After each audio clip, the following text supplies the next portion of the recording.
Hello everyone, don't you hate it when video game commercials rarely live up to the expectations of the end result that you buy off store shelves? Check out this viral video which just happened to be around the corner from my house the other day. That was cracking. If you heard that big boom, that's cracking. Woo! Oh no! There he Oh, goes. no! Get away! Watch out! That's why. Oh!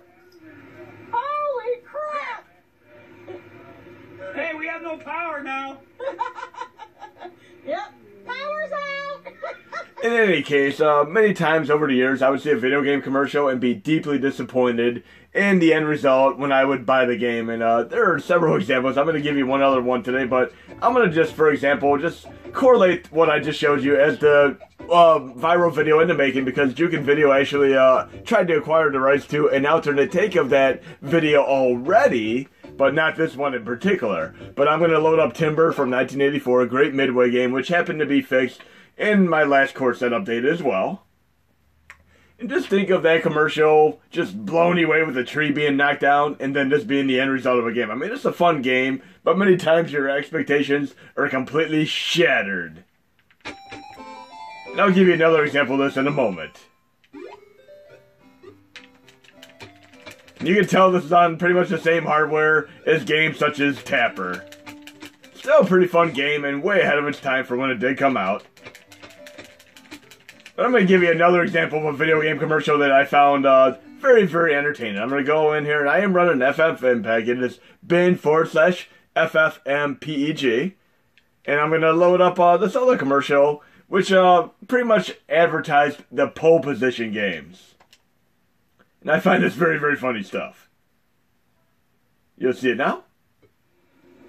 Just a normal family driving down the street. You look like a real jerk. Well, I am a corporate and they drive. Then it turns into some crazy shenanigans there. Makes the game look completely badass. Oh yeah, it makes me want to go out and just buy this game right now and crank it up. And that's the Atari 5200 version is playing right there. Let's load it up and see how excited I am after playing the game now. I'm going to go to the Atari 5200 version of pole position. There we go. And I am running this with the Atari 800 core, which does require BIOS, by the way. And you also need to make sure you go into control settings and have Atari joystick, not Atari joystick enabled. But I saw that badass commercial, so I'm pumped to play this awesome game here. Let's see how it turns out. How it fares. Oh yeah. A little bit less impressive than I expected it to be. But you know what? There are multiple other versions of pole position as well. Let's maybe check out one of the other versions and see how it fares. That was the 5200 version. It's set on the commercial, available for all Atari systems, so let's try the Atari 2600 version as well. Why not?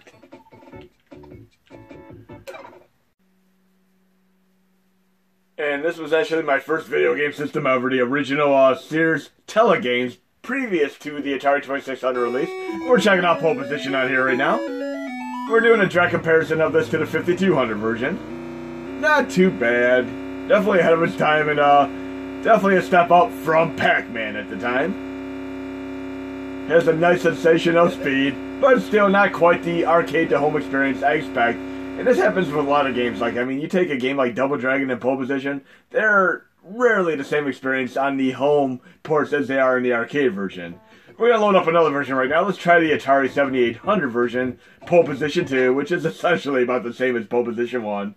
And this is probably the best out of them that I played. And of course, you have pole position on other systems such as ZX Spectrum and so on. I mean, it's everywhere. It's one of those games that just happen to be on every system, just like Pac-Man. And ironically, they're both made by Namco. And I'm finding this the most endearing version of it thus far that I've showcased. Definitely cool as hell. And again, this system came out at the time and it was a direct rival to the Nintendo Entertainment System. So you know what happened to this system as a result. It crashed and burned. Literally.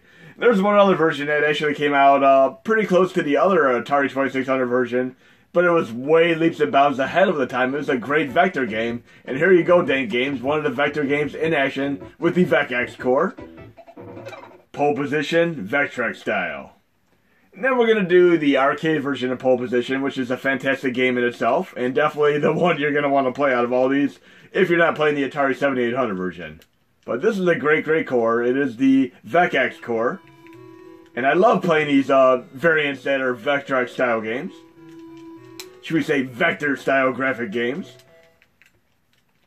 Really, really cool and way ahead of its time as far as Atari 2600 games are concerned.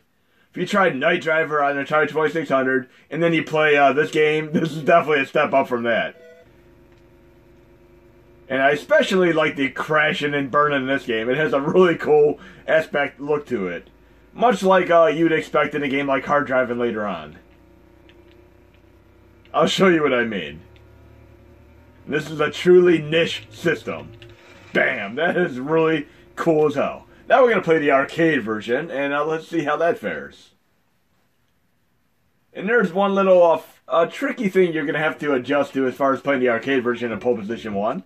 We're going to do that right now.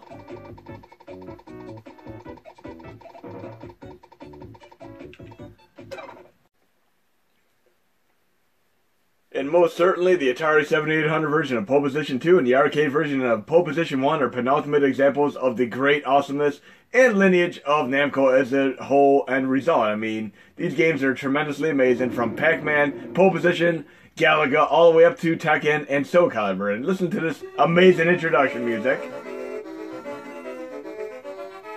I'm going to adjust you to a few nuances as far as running this game, and I'm running it with MAME 2003 stream, by the way. Per normal, starting a game, I'm able to steer my car, but I cannot accelerate or decelerate. I mean, use my brake, for that matter. But you can use the R2 button to go into the main menu, like that. But if you do not have R2, you can temporarily do this. Go into Retro Settings, Quick Menu, Controls, navigate down to where it actually says R2 for your shoulder button.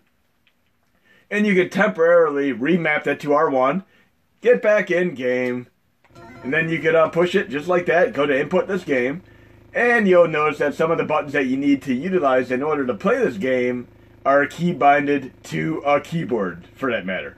So I'm going to make a pedal to the B button, I'll make a pedal 1 the A button, and then I'll make the gear change the up button. And if you guys like this the way I did this, per your comments in my video, I'll make this default controls for when you run this with MAME 2003 stream. Just let me know and I'll do it. I'll make it happen. But let's check this out here. And you can also do cheats if you'd like to. You have Infinity Time, always be in pole position, Invincibility. And you gotta remember, when you use Infinity Time in some games, you might actually screw yourself, because if you're trying to get into the, the preliminaries, which determines your placement in the race, you might never run out of time. Okay, let's get the show on the road here. The gear shifting is working awesome there.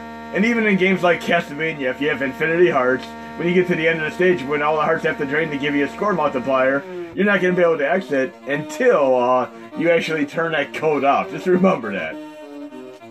Now, I love this music here. The game's playing tremendously amazing here. It was definitely a great thing as far as custom OST would be concerned as well. So now would be when the time I can do Infinity Time, but not for the preliminary section whatsoever.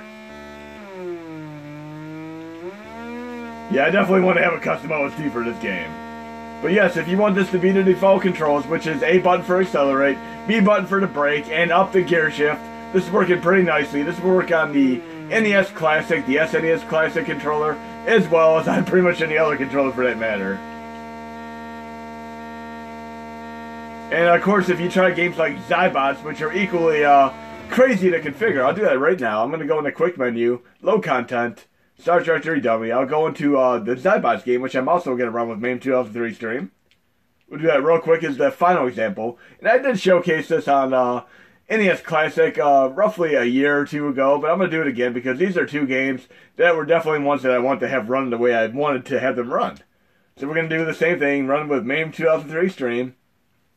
And you might remember from the arcade, it uses rotary controls where you can actually rotate the joystick. So I'm going to do that right now, start the game per normal. And this will actually benefit games such as Ikari Warriors as well. So right now I can move up, left, down, and right, but there's another control scheme that's missing.